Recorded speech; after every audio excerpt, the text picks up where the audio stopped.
बाबा बाबा बोलो बच्ची।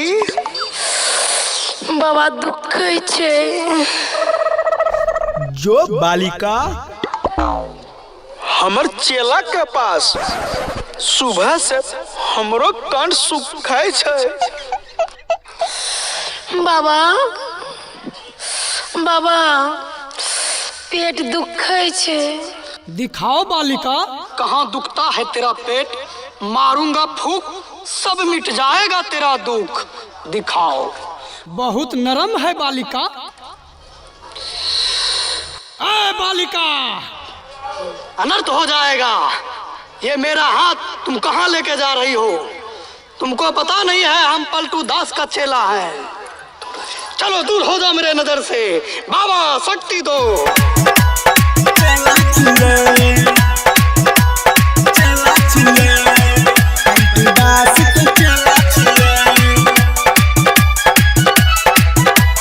डीजे सुमित सतीश रेमा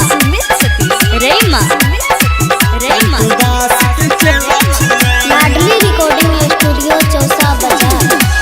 करे छिए हम सत्संग के छौरी, करे छिए हम सत्संग के छौरी। शादी न कैलिए ये कहला छिए हमारा से दूर हट के रहीगे, हमारा से दूर हट के रहीगे। पलटू बाबा के चेला छिए गे, हमारा से दूर हट के रहीगे।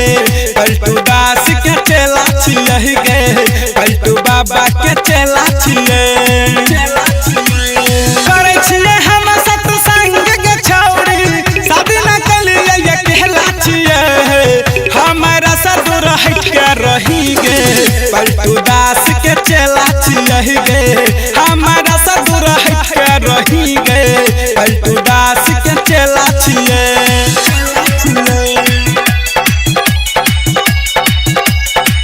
पलटू दास के चेला छिए।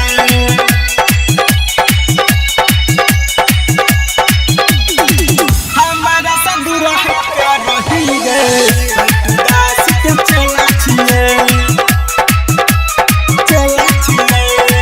पलटू दास के चेला छिए।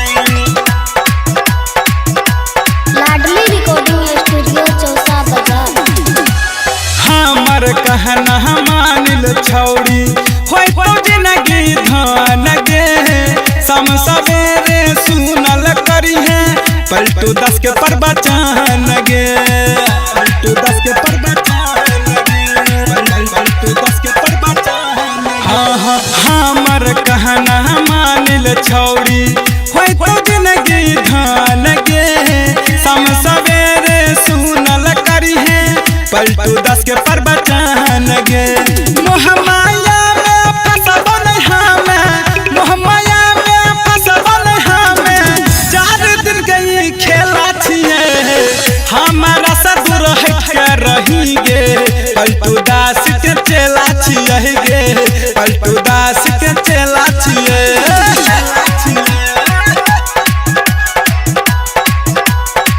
पलटू दास के चेला छिए।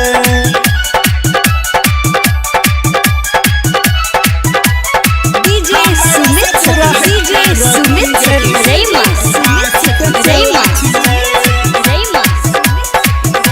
लाडली रिकॉर्डिंग स्टूडियो चौसा बाजार।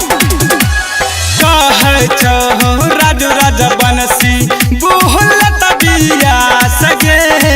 धीरेन्द्र के भक्ति भजन के करे छु तू किया ना सगे।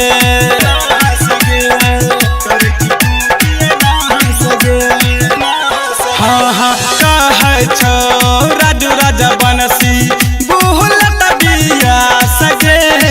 धीरेन्द्र के भक्ति भजन के करे छु तू किया ना सगे।